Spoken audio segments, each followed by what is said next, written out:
I'm glad that Mongo is getting the opportunity to get the recognition as a player and not just a personality. Like that to me is what's happening here, and it's phenomenal to see. For the other two guys, man, let me tell you a story, Dan. Remember Super Bowl week? Remember all of us were down there? Can never forget it. We were down there. So you guys were made it in, Sunday night? Zach and I had been there since the previous Friday afternoon.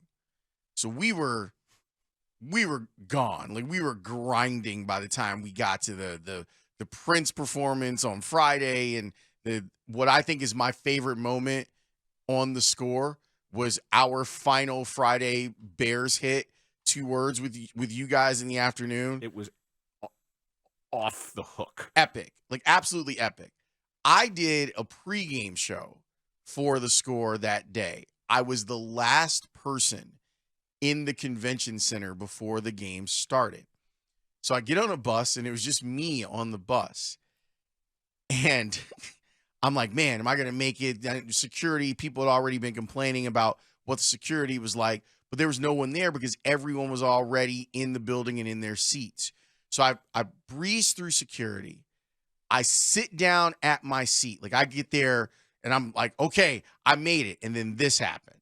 Adam Vinatieri hands it on the tee. The Colts in all white. The Bears, navy blue and white.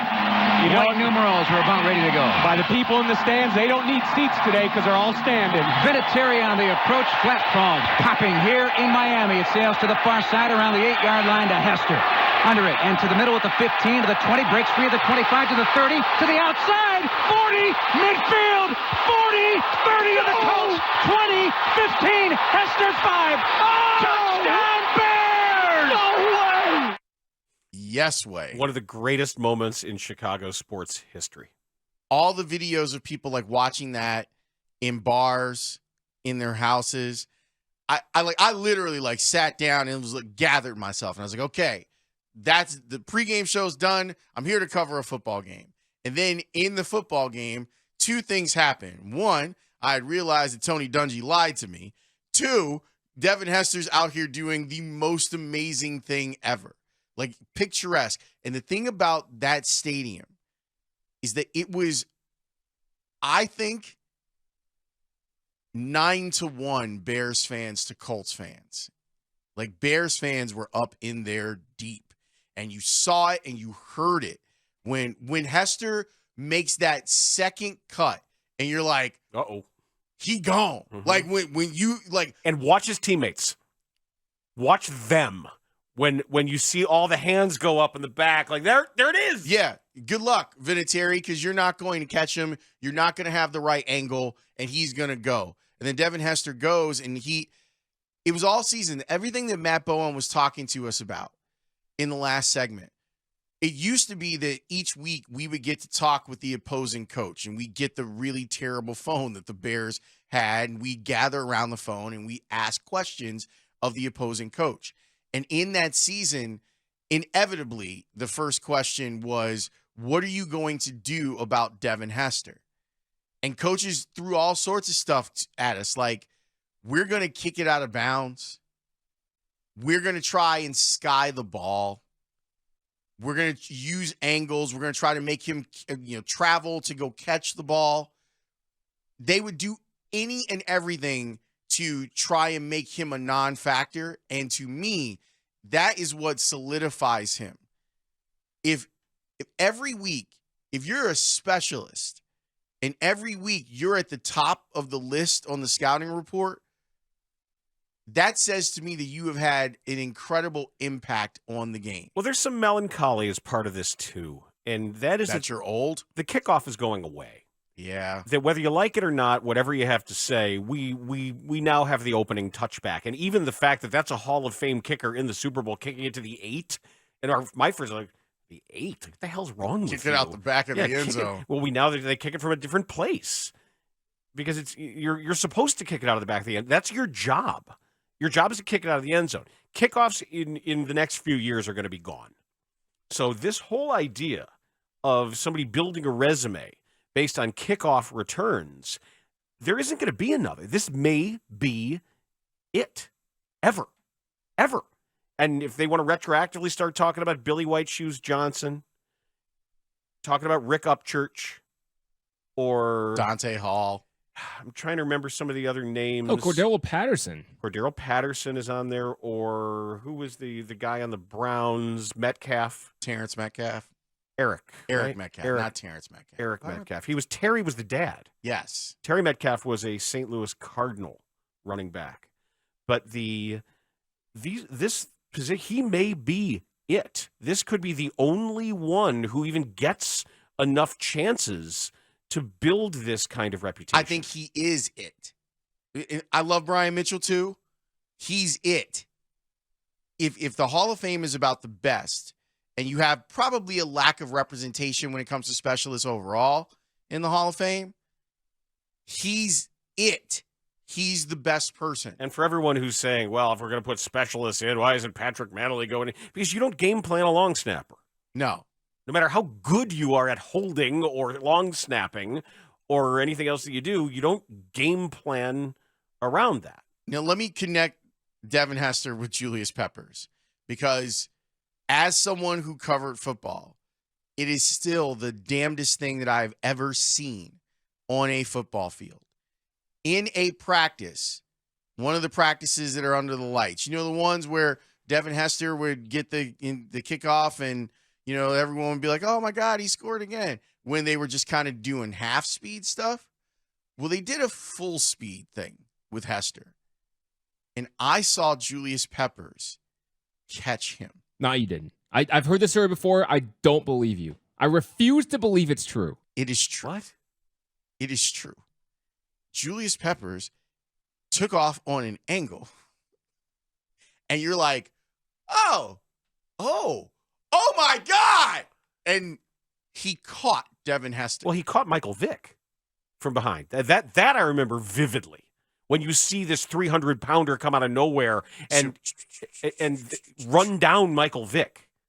Like, what? That's not supposed to be possible. You're not supposed to be 6'7" and 300 pounds and be able to run with Devin Hester. Yeah, that's the kind of thing that gets you recruited by Men in Black. Yeah. You're not supposed to be able to do that. No, that's the kind of thing that Men in Black comes after you because you're an alien. But no, remember when Tommy Lee Jones is telling The cephalopod. He's telling Rip Torn that it's like that this guy ran down whatever it was at the Guggenheim. Yeah. Yeah, he ran him down. That's why they wanted him. Cephalophoid? Wait. Whatever Jim Boylan said. Whatever Jim Boylan said Chris Dunn was. Yes. Yeah. He wasn't. Seen that movie? I have. I've seen that movie. But Julius Peppers was I still know people who think that he didn't get everything out of that frame, and he's a Hall of Fame player.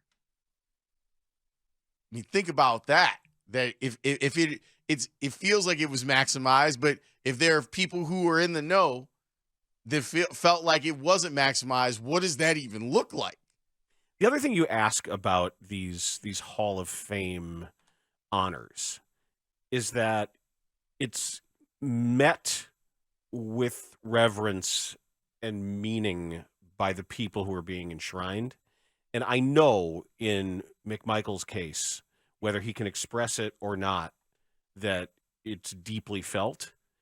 And it seems to be that way with Devin as well, that this is incredibly important to him. Yeah, and as someone who covered Devin from the moment that he walked in the door, I really appreciate what's kind of happened with him. And we forget, like, he was 21 years old when he got here. And, you know, now he's 40? And you're seeing him, the maturation of him as a person has been fun to watch, from the shy kid that would only talk to me on the record if I was by myself. Like, I would get to talk to Devin, but if people started to come around, he would get nervous and he didn't want to do it. And I would have these conversations with him in the locker room, and some of the stuff that he would say is stuff that you hear like prodigies talk about, where you go, how are you able to do that? And he's like, well, I look at the colors and I run away from the opposite color. And I'm like, well, yeah, He could also describe. everyone does that. No. but He would describe not running to what he's seeing, running to what he was seeing told him about what was going Where to to be go. there when he got there. Yep.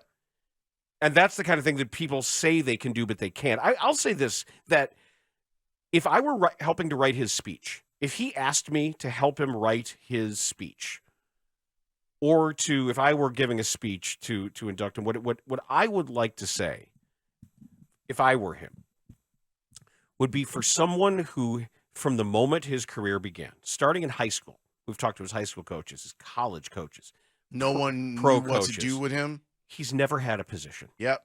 They never knew. They didn't know what position he played. He was a defensive back. He was a running back. He was a wide receiver. He would get direct snaps. They didn't know where to put him. And I think for him to stand there with a gold jacket on and say, today I have a position.